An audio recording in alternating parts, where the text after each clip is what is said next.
Hello and welcome. Welcome back. Episode 3, 7th inning stretch. Fun series this week. Baseball's kicking into gear. We're going to our first game on Friday. It's baseball season. Let's go. We're going to kick it off in the NL, where the Pirates took 2 out of 3 against the Reds. We're going to talk a little Pirates first, because it's got some good news today. Number 1 prospect, Connor Griffin, absolute stud. The next A-Rod, the next Bobby Witt Jr., whatever you want to call him. He's going to be great. He's getting called up, making his debut Friday. And on the heels of that, they announced they gave him a 9-year extension, $140 million. Never played in the big leagues. He's going to be worth it. I think he will. It's always a risk, but this kid's a stud. You get 3 years on top of the ARB and pre-ARB years. So I think this is going to be a great deal for the Pirates. Good on them for doing this. I believe with the extension, they can still get the pick if he wins Rookie of the Year and stuff like that. So they really went through the middle of that one. They got some flack not calling him up, but giving him the extension and getting him up 3 series in, not too bad. Good for them. But this series, they took 2 out of 3 against the Reds. Game 1 was all Reds. Chase Burns shoved. Reds won 2-0. Chase Burns is going to be fun to watch this year. His stuff is nasty. And if he can step up while Hunter Green is out, when he comes back, that's a nasty one too. And they could be something, especially with Sal Stewart. But we'll see. We'll see how Hunter Green progresses. We'll see how Chase Burns' season goes. Game 2, O'Neal Cruz 2-homer game. Bubba Chandler pitched. Or the Pirates ended up winning 8-3. Bubba Chandler looked nasty. He had 6 walks, though. So you might get a little Blake Snell here. But I think he's better than that. I think it was just an early start in his career. I think he'll be really good. His fastball is one of the best pitches in baseball. And he still had a good game, even though he walked 6. And the Pirates were able to win that. And deja vu, Game 2 and Game 3, 8-3 Pirates. O'Neal Cruz, another bomb. Making up for the defensive lowlights, I guess. And that was Skeen's first day back on the mound after opening day, getting chased in the first inning. And he only went 5 innings, but he had a good start, gave up 1 run, and is back on track, hopefully. I love watching my boy Skeens. The next series we'll be talking about is my Nats at the Phillies. The Phillies took 2 of the 3. Nats could have taken easily 2 out of 3. Maybe 3 out of 3. It was a good series. The Nationals look good. It's a little upsetting going back home 3-3 after the first 2 series because of how well we played. But it's 2 good teams in the Phillies and the Cubs, so good signs from the Nationals early. In the first game, the Nats blew them out 13-2. Foster Griffin started for the Nationals. He came over from the KBO, and he looked great. He had like 7 pitches, was commanding everything. He's a little crafty lefty, and he looked great against the Phillies there. Game 2, exciting for Phillies fans. Andrew Painter made his debut, and they've been waiting for that one for years because he was ready 2-3 years ago, and then he had Tommy John. He missed 2 years, and then he came up and he just shoved. He's got a super high release point. He's 6'7". Sorry, I did it. Should have said 6'8", 6'6", but I did it. He's 6'7", and he comes straight over the top. It's a lot like Trey Savage, but where Trey Savage struggles to get spin going glove side away from righties, Andrew Painter has that. So he's going to be exciting. If you get Wheeler back in that rotation with Painter, with Luzardo, that looks awesome. And this game, the Nationals used an opener for the first time in I don't know how long, and I'm very excited about it. I don't love the idea of an opener. I'd rather just have enough starting pitching depth to get through every start. But the fact that they're willing to use an opener is a huge sign that they are now a modern organization. And Game 3, Phillies took it 6-5. This was a rough one. I was down bad after this one.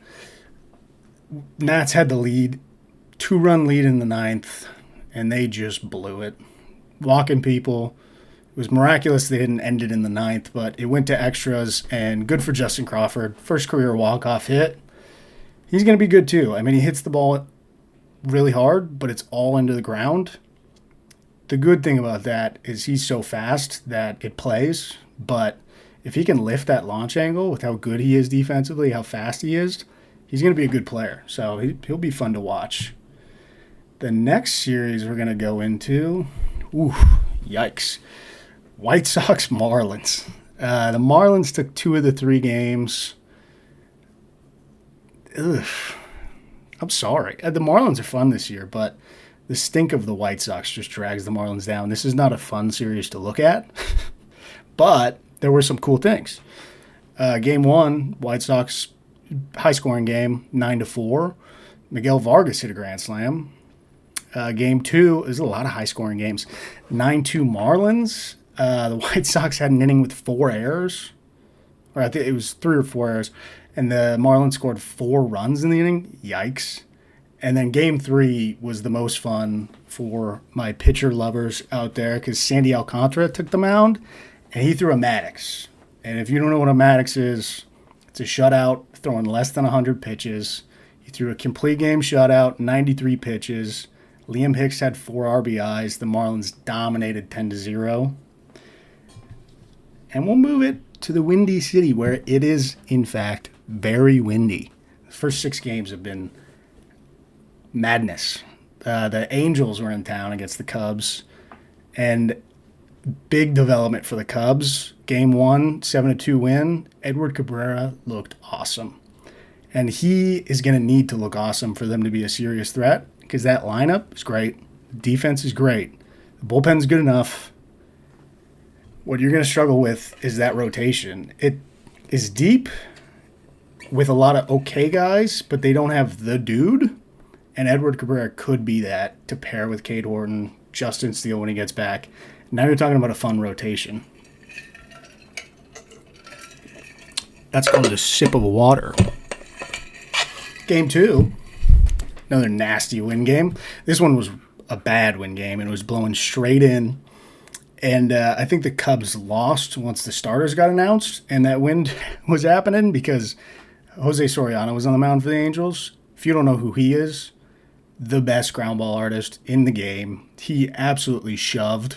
His stuff was perfect for the weather. He was just getting ground ball outs left and right.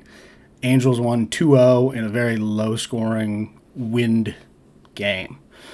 Game 3, Matthew Boyd was nasty. 10 strikeouts. Cubs win 6-2. Nico Horner had a 3-hit day. Cubs look pretty good. Edward Cabrera is a big development, though. He's going to be huge for their ceiling and what they can do.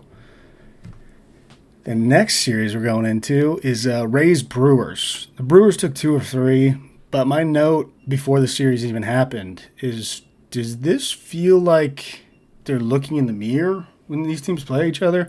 I know the Brewers have a higher ceiling right now and are better right now, but the way these two organizations operate, you could pretty much just switch them and they would probably do the same stuff. I don't know. Random thought I had. But, yeah, Brewers took 2 of 3, kind of exactly how you think it would go. Game 1 went 3-2 Rays. Yandy Diaz continues to rake. One of the most underrated players in baseball. Nick Fortes had a go-ahead double in the 9th to win that game. Game 2, Brandon Woodruff's back. And he looks pretty good. And that's one of the questions about the Brewers this year. They had the best record in the NL last year, but they traded away fastball Freddie Peralta.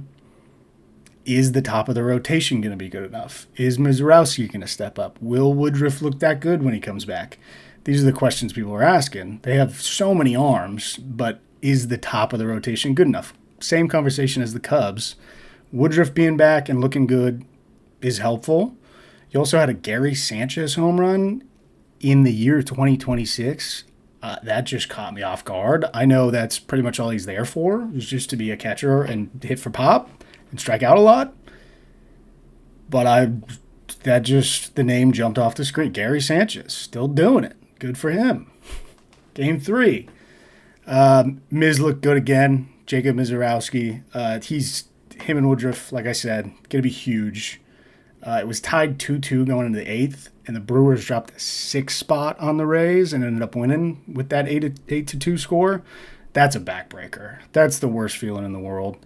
You're going into game 3 looking to win the series against a really good team, tied up in the eighth, and then the team just drops 6 on you. That is a backbreaker, and I feel for you, Rays fans. Tough one. Next series is kind of messy. It's fun on one side. It could get messy on the other side. Mets-Cardinals. Cardinals took 2 or 3. Not what you'd expect. Not what I'd expect. I know the Cardinals are fun. I know their lineup's fun. But I think the Mets could win the World Series if the vibes are right, and they're weird. So, game 1, Mets win 4-2. Good for them. Normal vibes. Game 2, Kodai Senga shoves. The Mets offense blanks. Kodai Senga had 9 strikeouts for the Mets.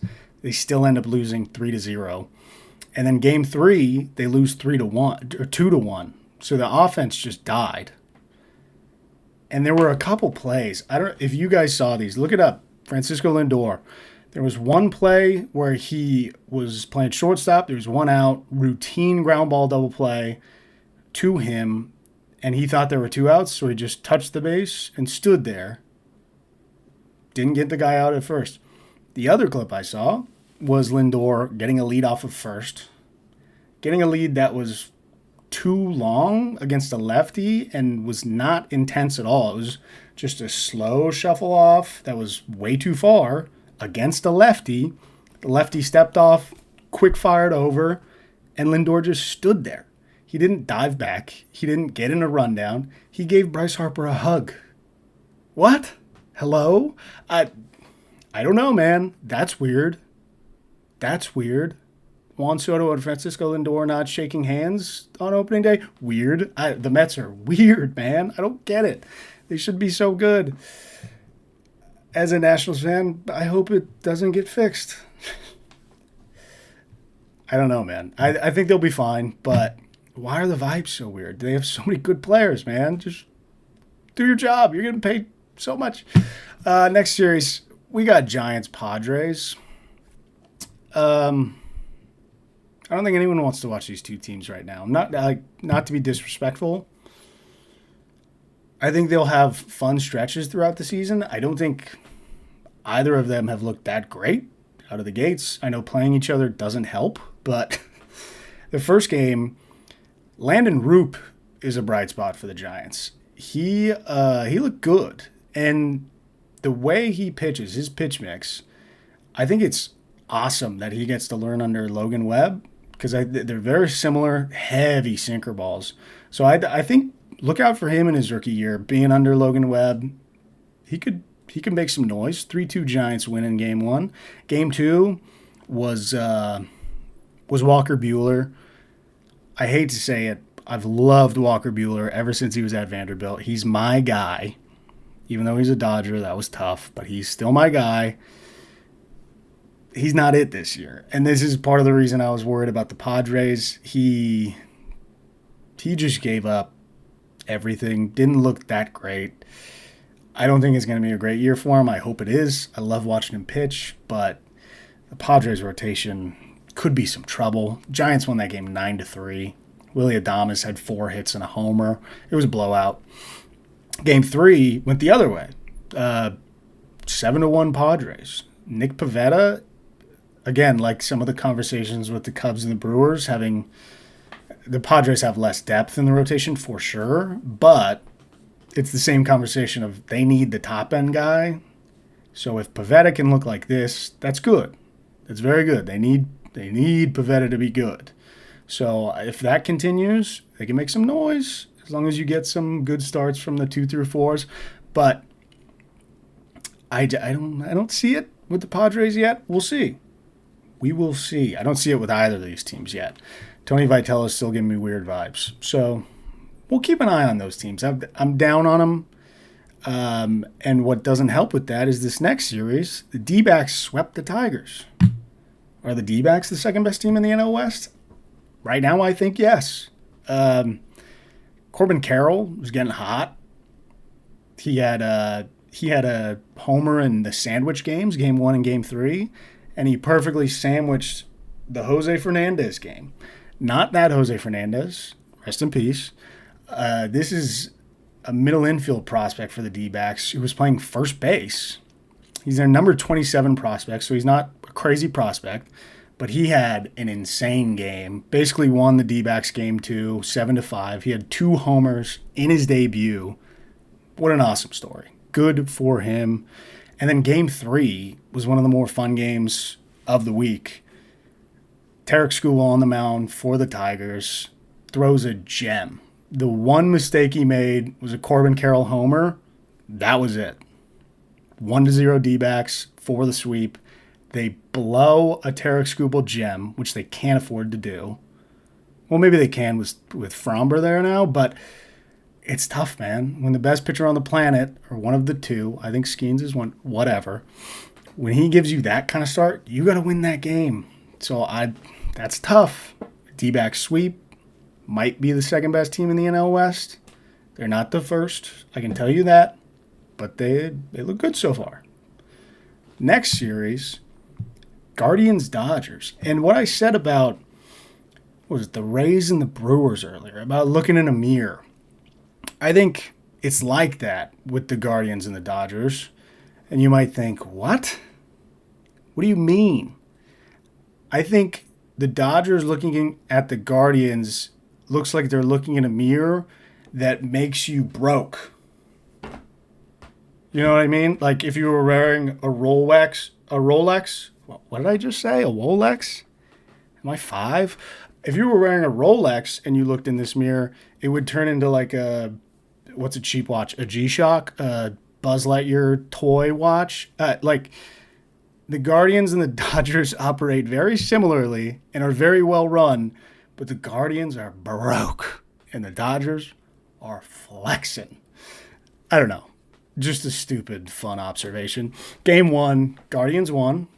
Parker Messick, gem. Looks so good. So fun to watch pitch. If you watched Great Britain play in the WBC, Tugboat, he was awesome. It's the same style of pitcher. It's a big boy lefty that throws with high effort. I love it. It's so fun to watch. And he threw a gem against the Dodgers. Awesome. Game 2, Shohei Ohtani is very good. He looks great. Dodgers won 4-1. And then game 3, Guardians flipped it on him. J-Ram hit a homer, and they won 4-1. Guardians take the series against the Dodgers. I'm telling you, I thought the Central is going to come down to the Tigers and the Royals. I had the Royals winning it, but the Guardians are the Guardians. They keep doing the Guardian thing, man. Just when you doubt them, they're still here. The next series, we go to Atlanta, where the Athletics, city name redacted team, played against the Braves. The Braves took 2 of 3. Game 1, Bryce Elder looked great against a good A's lineup. Braves won 4-0. He threw 6 shutout innings. Game 2, Shea Langoliers is making a case to be the best catcher in baseball if Cal Raleigh stays cool. One of the best catchers in baseball. He's on a home run streak. He is so good. And once they get back to Sacramento, the ball's just going to be flying more, and he's just going to be raking. The kid is good, man. Game 3, the Braves won the series 5-1. Chris Sale shoved. I combined Shale and shoved. He shoved through 6. I mean, what are you going to do against Chris Sale when he's on? It's coming at you from the second baseman. He's so good. And then Drake Baldwin, reigning NL Rookie of the Year that just keeps raking to start this season, had 4 RBIs in that game. He was the difference in a 5-1 game.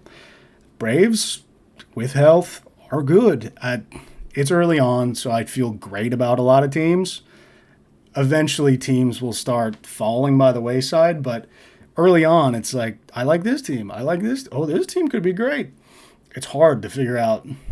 That's why I'm trying to kind of call my shot with like Giants, Padres. I see the Twins coming up here next. Very down on them, but Braves could be really good. I didn't think they would be coming into the season, but they've looked pretty good. Good for them. Next, we'll go on to the AL. That was the NL recap right there. We're moving on to the AL. we're going out to Kansas City, where the Royals took 2 against the Twins, 2 out of 3. Game 1, they won 3-1, low-scoring game. Chris Bubich is very good. If you didn't know that, lefty for the Royals, threw a great start. Game 2, I was locked in on this game. It looked like an apocalypse. The amount of rain and fog made the game almost unwatchable at times, but also so fun. There were no fans in the stands. And then the other part about it is every time you looked at the TV, there were at least 2 people on base. It just went sideways. No one could pitch. It ended up 13-9. It was raining. There's dirt being poured on the field in between innings every time. Is madness, but awesome. And then game 3 kind of felt like, hey, Royals took the first 2, just played a wild, rainy, late-night game. Let's back it up, boys. Twins win 5-1 to salvage the series. Next up, Rangers-Orioles. These are 2 very fun teams to track this year. The Rangers being the team that's their lineup should bang. Their rotation and bullpen were the best in baseball by ERA last year, and they added Gore. Very exciting. Orioles in the same boat where they added pieces on top of a young foundation. Game 1, Rangers take it 5-2. Game 2, 8-5 Rangers, but DeGrom made his debut. He threw under 5 innings. He's on a pitch count. He's working his way back, but he had 7 strikeouts in less than 5 innings. He's back, and he's still nasty. He's not the best pitcher in baseball anymore, but on any given night can be. That's kind of where DeGrom is right now. It's kind of like we talked about Sandy's Maddox. I would put Sandy in that category of he's not in the running for the best pitcher in baseball, but on one night, he can be. I think the same about Max Fried that we'll talk about later. Game 2, Danny Jansen, 3-hit night with a 3-run homer. DeGrom and Jansen power him over the Orioles. Game 3, an exciting development. Trevor Rogers looks really good 2 games into the season. Like I said about 3 teams previously, the Orioles rotation is okay, but they need someone to break through at the top. And Trevor Rogers looks like he's going to continue what he did last year, which isn't really breaking through to the top, but I needed to see it again to confirm that they had an ace on their hands, and they might have an ace on their hands. He looked great. They won 8-3 to salvage the series. Rangers take 2. Eovaldi had his first bad start. And in the past, when he was the ace and you had a young lighter under him, a young rocker under him, he kind of couldn't have these bad starts. Trading for Gore, lighter developing further, you almost buy yourself some of these bad starts from Eovaldi because you have other guys who can be aces on any given day. So that's why you go out and get Gore, so you can have an Eovaldi bad start and still win the series. Next series, Rockies at Blue Jays. First note, so sad for Cody Ponce. He was in the MLB a long time ago, not forever ago, but a while ago. Forget how many years it is. Didn't do well. And like many others, he went over to the KBO, refined his stuff, and then came back this year. He was the most exciting pitcher to do that this year. I talked about Foster Griffin earlier. He's another one, but Cody Ponce was looked at as a legit free agent this year. First game in Toronto, and he just blows up his knee and gets carted off. It sucks. The Rockies ended up winning 14-5 because that game just got blown open. And I feel so bad for Cody Ponce. He worked his ass off to come back, and he blows up his knee in his first start. So unfortunate. Sending him the best wishes. Game 2, the Blue Jays came back, took some control. Scherzer, 6-inning pitched, 1 run. Old man still has it in a 5-1 Jays win. Game 3, Rockies take the series, 2-1. Not from Kevin Gausman not trying. He threw 6 scoreless innings, 10 strikeouts, and the Blue Jays lost 2-1. That's a tough loss, especially to the Rockies, but it's not as tough as their division mates, the Red Sox. another slow start for the Red Sox. You hate to see it because I like the Red Sox. I like the players they have on their team. I like watching them. They got off to a slow start last year. Didn't end up hurting them. They made the playoffs, but the division's loaded, man. You're going to have to turn it on quick. Like quick. They get swept by the Astros, who are also a good team. Might be declining, but also a good team. No shame in losing to them, but getting swept, that's tough. McCullers made his start in the first game where the Astros won 8-1. He looked awesome. I wasn't expecting anything from Lance McCullers Jr. in 2026, but he looked great. Probably his best start in years. Game 2, another blowout, 9-2 Astros. Jordan went yard. Whenever he's healthy, he always looks so good. It's probably just because of the early season hype and anyone that got off to a hot start looks great. But Jordan looks so good. Oh, my God. He's so good, man. And then in Game 3, Astros take it 6-4. Tough series for the Red Sox. They should go home and start a series at home Friday. Should be nice to get home and hopefully settle in because they got to get going. It's early, but it's going to start getting late early, if you know what I mean. Heading to our last series. Oof, this one was so fun. My note on this is Yankees-Mariners. The Yankees took 2 of 3. My note on this, just right off the top, after watching this series, these are definitively the 2 best teams after the Dodgers. I can say that confidently now, 100%. These are the 2 best teams after the Dodgers.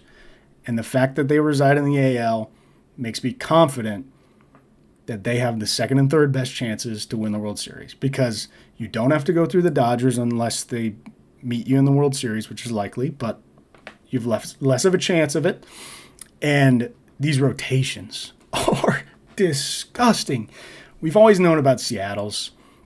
They add Emerson Hancock, who, like I talked about in the last episode, shoved. And if he's something, look out for that rotation. But the Yankees, man. Game 1, Mariners won it 2-1. Cal Raleigh hit a walk-off. Awesome.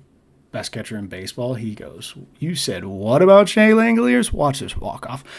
Ryan Weathers for the Yankees. They dealt for him this offseason. He looked good. I think for now he's going to be a starter. I think once you get Cole and or Rodon back, depending on where Weathers falls in the 5 or 6 slot in the rotation, you'll kick him out to the bullpen and he'll tick up out there and be nasty from the left side.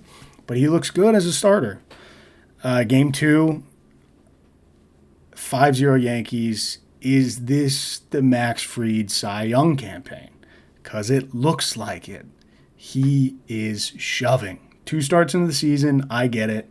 But it was against the Giants, who are an okay lineup, and the Mariners, who are a great lineup. And he just looks so good, man. The other thing about the Yankees that's encouraging is Giancarlo Stanton looks good. He's getting sent home on base hits to the outfield when he's on second base. He looks like he can run a little bit. I'm not going to act like he's fast, but he looks good at the plate. He's moving a little bit better. That's huge for the Yankees. Game 3, I mean, what this rotation, Schlittler throws, and he does exactly what he did in his first start and in the playoff start last year. He just shoves. Again, it's a very tall, high release point, good vert fastball with cut. Good luck. How do you beat this team in the playoffs? I mean, the Mariners line up well, but Cole, Fried, Rodon, Schlittler, they're going to be a tough out. People like to say the Yankees are overrated because they're always talked about. I think this year they're going to be underrated because that rotation is disgusting. Ben Rice is legit. He hit a homer and looks phenomenal. His expected stats last year looked great. His hard hit percentage and all the under the hood stuff looked great. But the numbers were okay. Now we're starting to see the results of like, okay, Ben Rice, legit, 100%. This Yankees team is going to be really good. And that's not to disparage the Mariners. They're my World Series pick. But the Yankees are opening my eyes to how good they can be, especially with this rotation. That was the last series. A lot of fun. A lot of fun baseball this week. Some sad stuff. A little bit of sad stuff. Bummed out for Cody Ponce. A couple bad starts. A couple weird vibes things with Lindor and stuff. But a good weekend of baseball. Not weekend. It was a week. I've been talking for too long. I'm sorry. Finishing segment on today's show. Today's Thursday. And we're going to our first game on Friday. It's the Angels home opener. We do it every year because baseball's back and we love it. We're going to the Angels home opener tomorrow. And I wanted to pose a question. And I want people to respond on Twitter. If you're listening to the show, if you're one of the 4 people, go follow. I'll post it with this episode. Go follow. Hold on. Let me find it, actually. Go follow at KIS_pod. I believe it is. I'll make sure it's right. But at KIS_pod, tell me where your favorite places to sit are in a stadium. Because it depends on the price and everything, and it depends on the team and the stadium. But I think I have the best take here. Nosebleeds are fine. I don't care about how high I am in the stadium.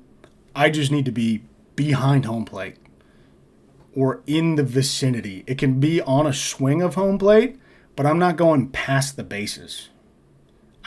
That's the rule. I'll put you on some game, though. If you're a fan of, especially if you're a fan of a good team, ideally, if there's a bad team near you, wait till your good team plays the bad team, or travel and go see your good team play a bad team. Last year, when the Nationals came into town to play the Angels, prime candidate. 2 terrible teams. It was late in the season. They're begging fans to come. That's when you buy the front row tickets. Go right in between home plate and your team's dugout. Sit in the front row. Watch people interact in the dugout. See them in the on-deck circle. Be up close to the action. It's the coolest thing ever. As soon as that price shoots under $100, jump on it. Go get those front row seats. I'm telling you, it's worth it. It's so cool. But I understand that if you go to baseball games enough, front row is not affordable if you go a lot. So for me, if I'm just going to a game with some friends, with some family, by myself, I'm going nosebleeds behind home plate at Angel Stadium, $20 or less. Get in there, catch a ball game, get some food. Fantastic. I will throw some warnings out there. The outfield isn't my thing. If you want to do it, if you want to catch a home run ball, go for it. Here's my thing with that.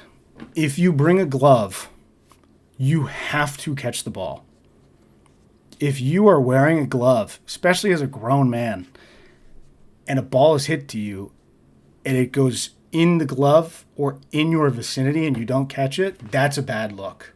I would rather miss a barehanded attempt at a foul ball than catch one with a glove. It's ridiculous.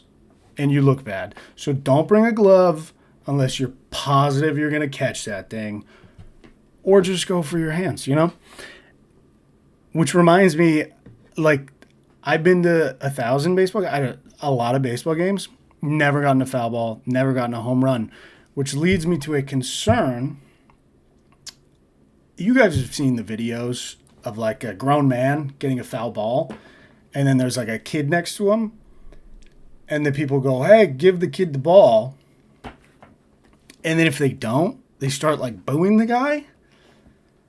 That's my worst nightmare. Because with how long I've been going to baseball games, if I eventually get a foul ball or a home run, I got to keep it. It's my first one. And if I start getting booed and I have to give the ball to the kid, I'm I'm leaving the stadium with the ball. Do you understand me? If you see me getting booed on TV, understand that I stood on business and I got that ball, okay? Sorry, we're going off track. We're talking about the best places to sit. Nosebleeds behind home plate. Get the best ones you can. My one advice of where not to sit is if you don't want to be around screaming children, don't sit by the ball boys that sit down the foul lines in the outfield. Because every inning, the players throw their ball in after warming up to that guy, and 50 children swarm your seat to try to get the foul ball. And I don't like being around children, so I don't like sitting there. Thank you. That's the episode. I went on a rant there at the end. I'm sorry if you listened, but also you're welcome. Have a great weekend. We'll catch up on Monday, talking about the weekend series. Should be some fun ones. Go out, watch some baseball. I'm going to go to a game tomorrow. Go to a game if your team's near you. Enjoy baseball. Thank you guys very much.